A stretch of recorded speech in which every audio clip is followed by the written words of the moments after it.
Alright, welcome to a Marvel Snap update video. Today, the main update came out. The new season came out today, which means also a patch, not an OTA, came out, so they can do more than just number changes. So we're going to run through real quick. This is my first time reading all the changes, so you'll get my first impressions on what we're looking at. So just looking at the cards here, the first card is Blade. Going from a 1/3 on reveal discard a card from your hand to an on reveal discard the rightmost card from your hand. The developers say a solid card in early discard strategies. Blade is dropped off in both popularity and win percentage. We examined weaker cards that could use a little love.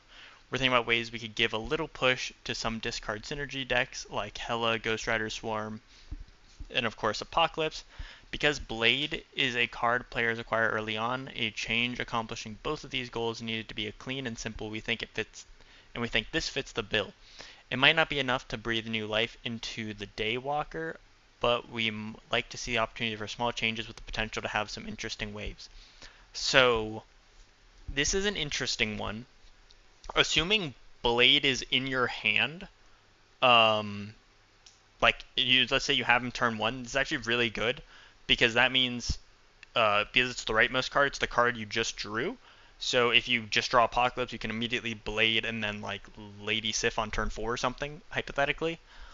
I don't know. I think the biggest issue with Blade, in my opinion, though, isn't any of that. It's when are you playing Blade, right? Assuming you have a good discard curve, you could Blade on 1, which this update doesn't really fix Blade on 1. It's still random what card's in your right slot. On turn 2, you would typically Colleen Wing for your Swarm. 3, you would Sif to hit the Apocalypse. 4, you would Dracula. 5, you would MODOK. So just in a standard discard deck right now, Blade just doesn't have a spot because you don't need a 1-drop in a discard deck right now. Like that's, I think, the biggest issue with Blade. I don't think it has anything to do with his randomness. I think it's just discard decks have one of the best curves right now, and like it can get a lot of power without a lot of discards. I don't know. It's interesting though. Next, they're hitting the Soulstone. It went from a 1/1 on reveal draw a card ongoing enemies have -1 power to just ongoing enemies have -1 power. Developer note: it took players a few months to fully grasp the might of Thanos, but since then he's been a metagame mainstay with multiple stints at the top of the heap. We love Thanos, but his combination of flexibility and power synergy enablers has proven a bit dangerous over time. We decided we wanted to shave a piece of strength out of the kit and decided to hit 2 birds with 1 stone by simplifying the 1 card in his deck with 2 abilities. We understand this is a bit of an ironic considering the recent changes to Mystique and Rogue. But oh well. While a meaningful loss of power, we don't expect Thanos to fall out of favor once the dust settles. In my opinion, this is very random.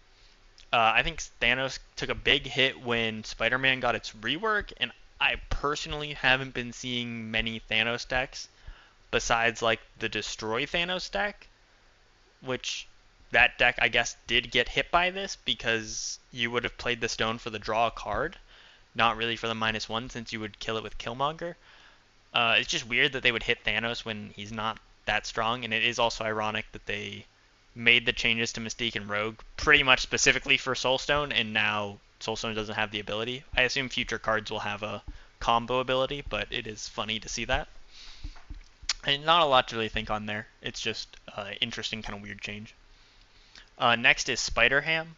Going from a 2/2 on reveal, transform the highest cost card in your opponent's hand into a pig, keeping its power and cost, to a 2/2 on reveal, transform the leftmost card in your opponent's hand to a pig, keeping its power and cost. That's not good.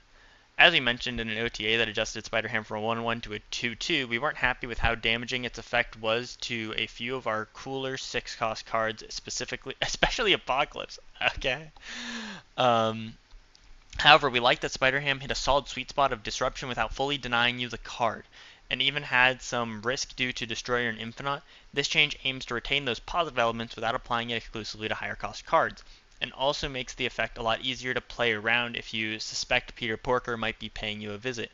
The trigger will still hit 6-cost cards slightly more often, since they'll tend to migrate leftward in your hand as you wait to play them, but Apocalypse will safely hide at the right if you want to keep discarding him. This is very interesting. It feels like they aren't happy, just from like what's happening right now, they aren't happy with the state of discard. I'm assuming they thought Dakin would increase discard more, but they think that there's a lot of discard hate, so they're using this to adjust it. It makes sense having it hit the leftmost card, since any discard card would be in the right side. It does hurt Spider-Ham a lot, though. However, Spider-Ham will still show you what cards hit, and I think that was the main draw of Spider-Ham. Like, the main reason he's played a lot is you see the hit. So, like, if you hit Magneto, you know that guy is running Magneto. So on turn 2, you have very large insight to what this deck might be. So I think Spider-Ham will still see some play in more disruptive decks, but it will certainly be different.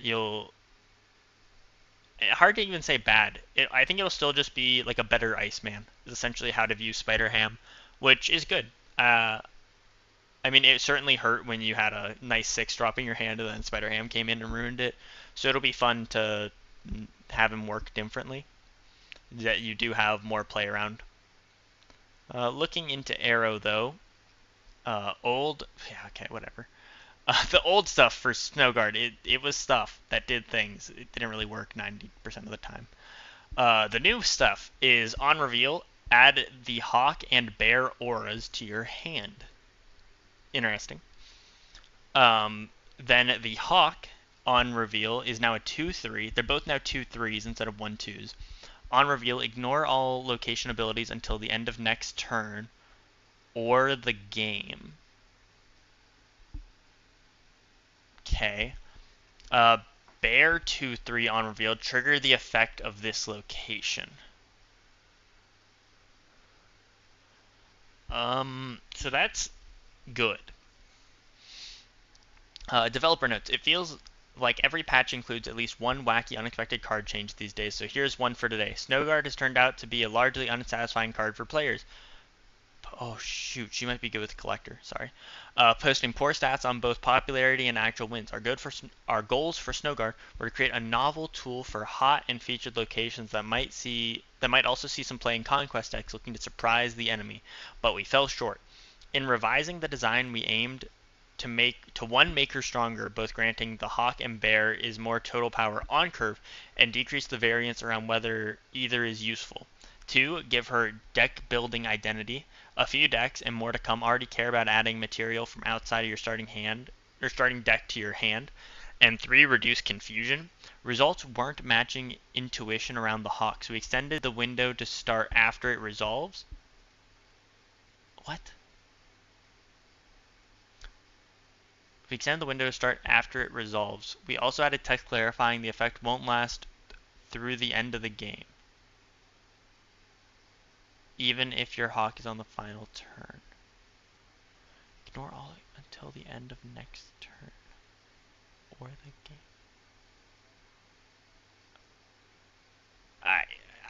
Okay, that doesn't read like that to me, but okay. If possible, let her variants stay in play. Leaning into summoning instead of transforming, cleanly solve this. So this is actually a very big change. Specifically right now with Loki decks. Loki decks are going to be wanting to run Collector, and all the Loki decks are running Agent Coulson right now. Snowguard, I think, might be better because it's going to do the exact same thing as Agent Coulson, except you're going to have 2 cheaper cards in your hand, and Snowguard itself is cheaper, meaning that it'd be easier to play this with another card. So in theory, you could play, on turn 6, you could play Agent Coulson, Snowguard, and Sentinel, and add 5 cards to your hand to give your Collector 5 power. That's very good, even if the Hawk and Bear do literally nothing, which, yeah, they probably will do literally nothing. I think that just the fact that it adds 2 cards to your hand, which was the biggest issue with Snow Guard, was that it was like flip flop and you could never play it when you wanted to. I think it's a very good change, and I think Snow Guard could be very good. I mean, unfortunately, like me and probably many of you, I don't have Snow Guard because she was terrible. Now she might actually be good. Unfortunate. Finally, moving down to Absorbing Man. Oh, this is just a um, power change? Yeah, it's just reducing it from a 4/5 to a 4/4. Developer note, what is this, an OTA patch? After last week's balance updates were locked, but before they went live, we saw a huge surge in the strength of popularity of decks based off Forge Brood Absorbing Man curve. We knew our changes weakened other top decks, and that the new kid was already becoming a big deal in ranked and conquest. We're often happy to let things breathe for a minute when a new deck appears, but this case was unique because it risked an especially dull metagame to let it ride until the next OTA. We decided to make a change now, and we'll evaluate it again when the data gathered from the most recent weekend post OTA. Bunch of bug fixes. But yeah, I mean, everyone knows. I think everyone's played against that Patriot deck that they're referring to. So that's a good change. I mean, I would like taking down that deck. It is a very boring deck. You play 3 cards, fill your whole board pretty much. It's like, okay.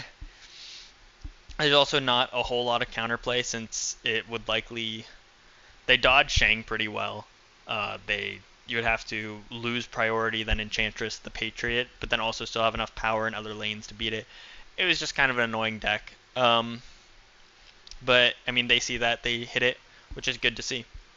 Overall, I think the updates are interesting. I don't think there's... I mean, besides Snow Guard being maybe really good, actually, the rest of the changes were kind of whatever. I don't think there's a lot... I don't think a lot of them are going to do a whole lot to the metagame. So... But at the very least, we're going to have a cool Snow Guard to play with for people who got Snow Guard. So that'll be good for them. Anyway, that's the update. I hope you guys enjoyed, and I'll see you in the next one.